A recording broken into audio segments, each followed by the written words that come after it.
Yeah. Came at me at 12 on the dot.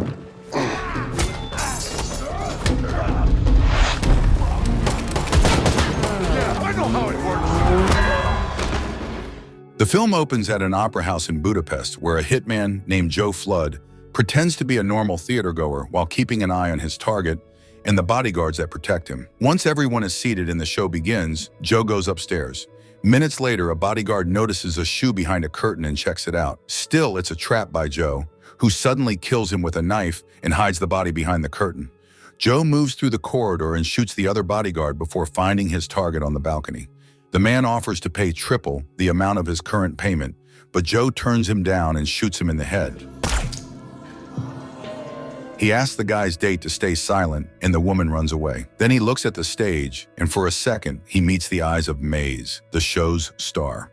He decides to leave but starts having a headache and feeling dizzy on his way out. Downstairs, another bodyguard sees the woman run away and tries to contact his boss. When he gets no answer, he rushes to investigate and finds all the bodies. At that moment, the security team sees him with a gun and prepares to arrest him. The bodyguard opens fire, managing to kill one officer, while the other hides to call for help. Afterwards, the bodyguard takes cover on the balcony. When an officer approaches him, he shoots through the door. Suddenly, all the theater lights turn on, prompting the bodyguard to jump off the balcony and land in the middle of the stage. Panic erupts among the dancers in the audience, and they begin to flee.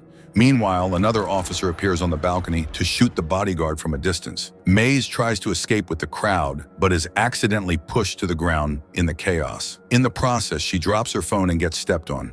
At that moment, Joe spots her, picks her up with her phone, and helps her outside. However, once he sets her down, he starts experiencing a headache again. He waits for Maze to get distracted and then quietly slips away. Later, when Joe gets home, he realizes he still has Maze's phone. Joe takes some medicine along with a significant amount of alcohol before going to bed. The next day, he visits the doctor, who runs a series of tests and suggests that Joe might be experiencing the long-term effects of head trauma. The test results will be available later, but the doctor advises Joe to consider looking for a new job. After the appointment, Joe meets with his handler and close friend, Zvi Rabinowitz, who believes that Joe could use a vacation and might benefit from meeting someone special. After some hesitation, Joe returns to the dance studio to give Maze back her phone. She is very grateful and gives him her number while flirting with him.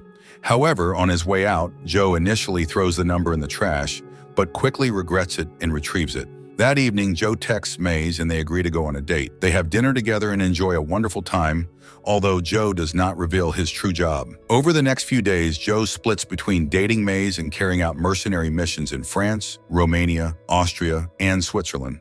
His relationship with Maze becomes more serious, and they spend their nights together.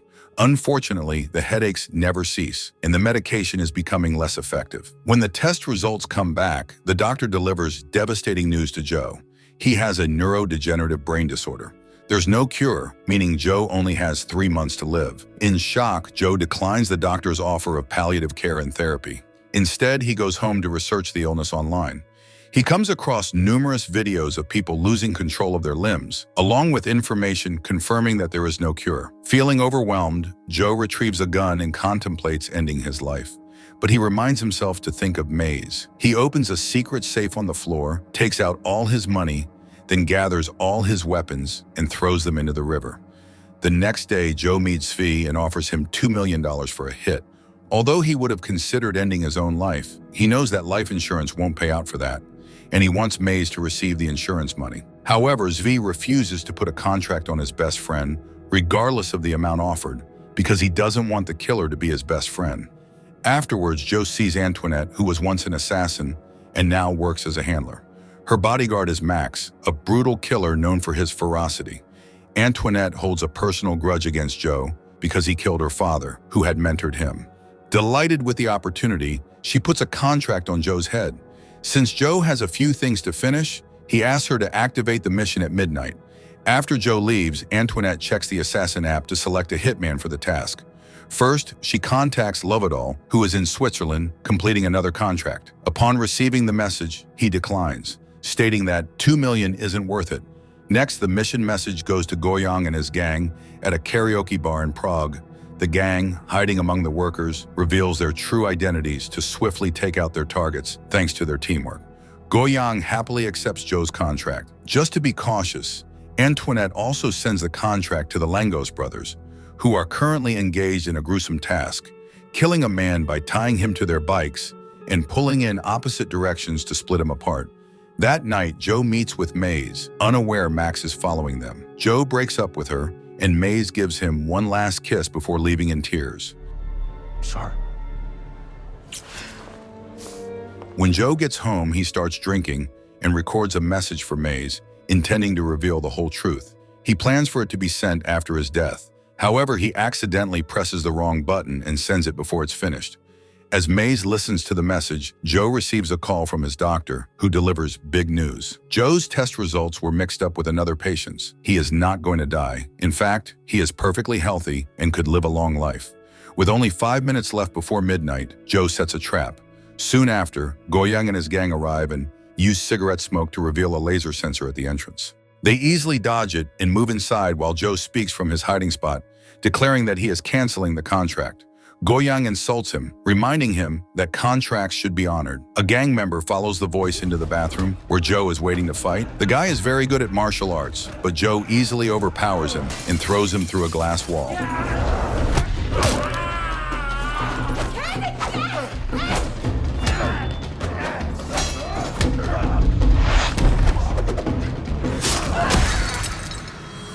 The only one left is Goyang, who throws a knife at Joe's leg, only for Joe to kill him with the blade from his shoulder. Joe leaves the apartment and activates a trap, blowing up his home and killing the toothless woman. On the street, Joe uses Goyang's phone to call Antoinette, saying he's canceling the contract, but she can keep the money. Antoinette gets furious because she still wants revenge against her father and announces that she is doubling the reward. Hearing some bikes approaching, he enters an old building and is surrounded by the Langos brothers, who do tricks with their bikes to attack.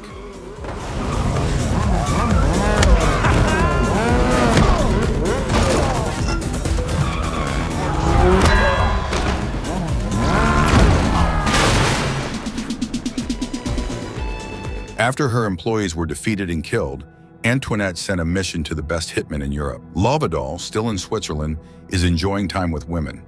However, he eventually accepted the job when he saw that the reward had risen to 4 million. In Scotland, the Mackenzie brothers agree to take on the mission and celebrate by smashing beer bottles over each other's heads.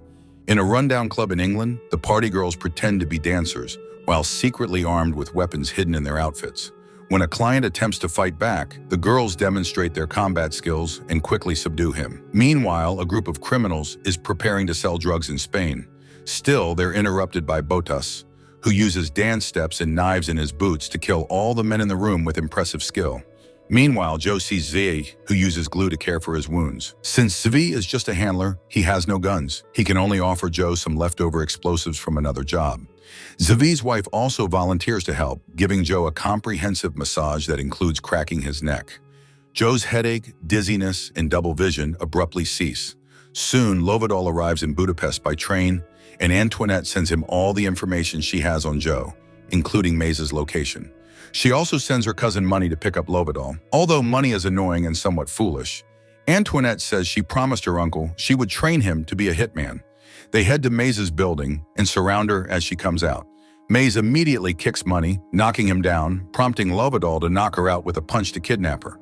The following day, Joe travels to an old castle in the countryside, and Max quickly learns of it. This information is relayed to all the hitmen who rush to the location. However, this is part of a deliberate plan. Zvi leaked the intel intentionally. At the castle, Joe prepares his weapons. The Mackenzie brothers are the first to arrive. They enter the castle, and Joe throws a grenade at them before stepping out to fight.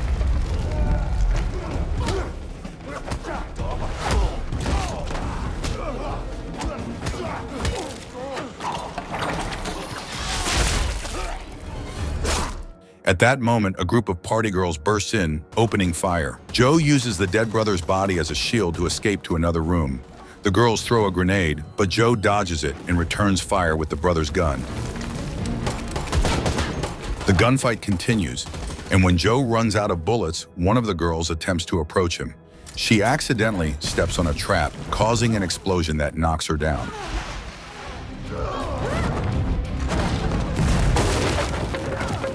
Botas is waiting for him and swiftly disarms Joe before putting in his earbuds to let the music guide his moves. A hand-to-hand fight ensues, with Botas being such a skilled warrior that he easily keeps up with Joe. They throw each other around the room, and Botas injures Joe with his boots. In retaliation, Joe manages to knock the earbuds from Botas's ears. Realizing that punches aren't effective, they each grab a pair of swords to continue the battle. After several intense minutes, Joe disarms Botas, who grabs a gun and fires.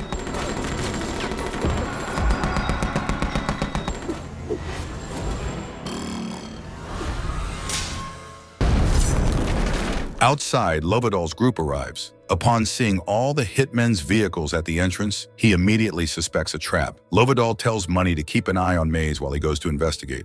As soon as Lovedal is out of sight, Maze tells Money that she needs to stretch her legs and convinces him to let her leave the car. Once outside, she pretends to fall and grabs a branch to knock Money out. Meanwhile, Lovedal uses Maze's phone to call Joe and offers to free her if he turns himself in.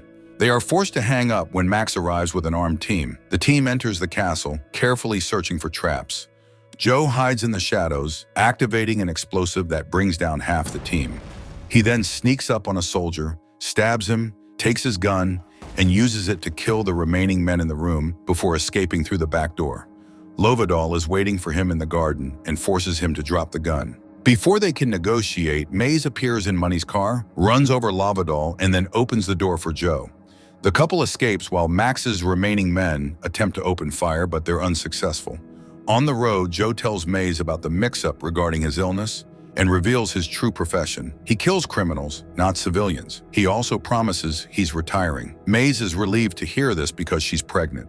As they agree to work things out, Maze suddenly passes out. Joe discovers a bullet wound in her neck and decides to abandon the car, carrying her to the nearest building, which happens to be a church. Thankfully, the bullet only grazed Maze, and she quickly woke up. Overwhelmed with relief, Joe asks her to marry him, and she agrees. However, the local priest is skeptical, pointing out that they lack a marriage license and witnesses, and neither of them is Catholic. In the end, he agrees to marry them if they give a confession. The poor priest is horrified to hear about Joe's assassinations. Still, when Joe explains that he wants a second chance to be a father, the priest offers him redemption as long as he swears to retire. The humble ceremony begins, and Joe uses a grenade pin as a ring.